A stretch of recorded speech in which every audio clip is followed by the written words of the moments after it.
Խորհրդարանն այսօր երրորդ ընթերցմամբ եւ ամբողջությամբ ընդունեց 1000 դրամների օրինագիծը, որով նախատեսվում է աշխատող քաղաքացիներից պարտադիր կարգով ամեն ամիս 1000 դրամ գանձել վիրավոր զինծառայողներին եւ զոհված զինծառայողների ընտանիքներին դրամական աջակցություն տրամադրելու նպատակով։ Կողմ 84, դեմ 4, ձեռնպահ 1 որոշումն ընդունվել է։ Դեմ էին Ժառանգությունից Զարուհի Փոստանջյանը, Հակից Գագիկ Ջոհանգիրյանը, Լևոն Զուրաբյանն ու Արամ Մանուկյանը, ձեռնպահ քվեարկեց Էդմոն Մարուկյանը։ Առաջին ընթերցմամբ էլ օրենսդիրները միաձայն ընդունեցին պաշտոնյաների ապօրինի հարստացումը քրեականացնող օրինագիծը։ Կողմ 89, դեմ չունեք, ձեռնպահ չունեք, որոշումն ընդունվել է։ 90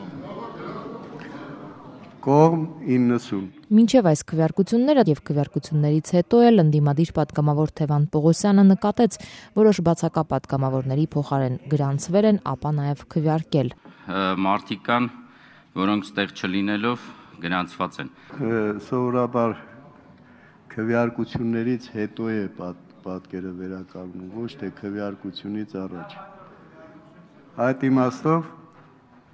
քվեարկություն։ Այս ինչն է։ Նա չկա։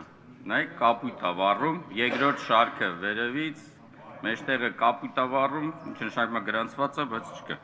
Հանրապետական խմբակցությունից Առաքել Մովսիսյանը տեղից դիմեց Թևան Պողոսյանին, թե մեջբերում եմ, դու լավ գործ տվող կաշխատես։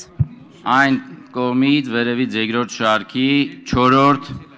նստած մարդը չկա, բայց կանաչ լույս ավառում։ Հիմա եթե կարելի է Արխային ուրախ եմ, եթե հանուն իմ ազգի ու ազնվության ու օրենքի կարելի է գործ տվող համարվել, թող տենց էլ լինի։ Եթե կարելի է պատկերը հետ վերադարձնենք, հասկանանք եւ նորից քվեարկենք։ Այդ մի կողմը հանենք ձեզ համար, չնայած մարդը նստած է տեղում։ Զարուհի Փոստանջյանը հիշեցրեց, այս տարի խորհրդարանը փոփոխություն է մտցրել ազգային ժողովի կանոնակարգում եւ սահմանել, որ ուրիշի փոխարեն քվեարկող պատգամավորները կարգազանց են եւ նրանց նկատմամբ նիստը վարողը պետք է կարգապահական միջոցներ կիրառի, զգուշացումից մինչեւ նիստերից հեռացում։ Խնդրում եմ ցույց տվեք, թե ինչպես է տեղի ունեցել քվեարկությունը։ Այդքան կարգազանցների մասին մի խոսեք, որովհետեւ կարգազանցությունը բոլորիդ մոտ է եւ ոչ միայն քվեարկությունը։ Թևան Պողոսյանի մատնանշած եւ այսօր թափուր պատգամավորական տեղում նստում է Հանրապետական խմբակցությունից Հովհաննես Սոֆոյանը։ Նրա երկու հարևաններն են նույն խմբակցությունից Արկադի Համբարձումյանն ու Սուքիաս Ավետիսյանը, վերջինս նաև Էթիկայի հանձնաժողովի անդամ է։ Ուշագրավ է, որ հենց այսօր Էթիկայի հանձնաժողովում պետք է որոշում ընդունվեր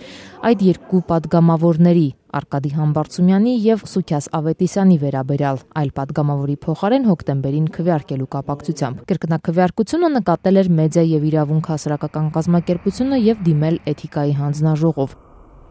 Եզրափակիչ նիստը սակայն այսօր չկայացավ քվորում չլինելու պատճառով։ Դրան ներկա էին միայն հանձնաժողովի նախագահ Լյովա Խաչատրյանը եւ Թևան Պողոսյանը։ Հանձնաժողովի մյուս անդամները այդպես էլ չեկան։ Լյովա Խաչատրյանն ասում է, հարցը քննել էին եւ պարզել, կարգազանցություն կար, սակայն ստիպված են գործը փակել առանց եզրակացության։ Եզրակացություն չկայացվեց քվորում չլինելու պատճառով։ Կար կարգազանցություն ու կարող եք նաեւ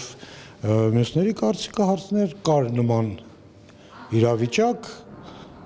բայց ամեն դեպքում որոշում չկայացվեց, որովհետեւ քվորում չեղավ, ժամկետները լրացել են արդեն։ Գործը համարվում է փակված։ Եթե կա դիմում, այն պետք է քննարկվի, պետք է տրվի պատասխան։ Եթե կանոնակարգը այնպիսին է, որ չի տալիս հնարավորություն վերջնական որոշում կայացնելու, նշանակում է, որ կանոնակարգն է թերի, պետք է անդրադառնալ նրա շտկմանը։ Թևան Պողոսյանը շեշտում է, այսօր մինչ քննարկվում էր հաջորդ խորհրդարանի կանոնակարգը, եւս մեկ անգամ խախտվեց գործողը, տեղի ունեցավ քվեարկություն ուրիշի փոխարեն։ Այսօրվա առավոտյան ամեն ինչն էլ պարզ էր։ Նույն մարդու համար քվեարկվում է մարդը բացակա լինելու պարագայում։ Էլ ինչի մասին կարող ենք խոսել,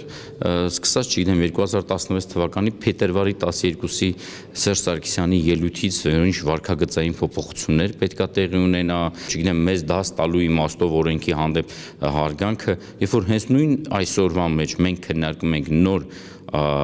եւ սպասվող 2017 թվականի ազգային ժողովի կանոնակարգ օրենքը, ու հենց ինքներս էլ այսօր խախտում ենք գործող կանոնակարգ օրենքը։ Ինչ վարկագծային փոփոխության մասին կարելի է խոսալ, ինչի մասին պետք է խոսալ։ Էլ չեմ ասում, թող հիմա ավելի շատ հենց նույն հանրապետական կուսակցությունը հասկանան, որ հենց իրենք իրենց վնասեցին, որևէ մեկին վնաս չեն տվել։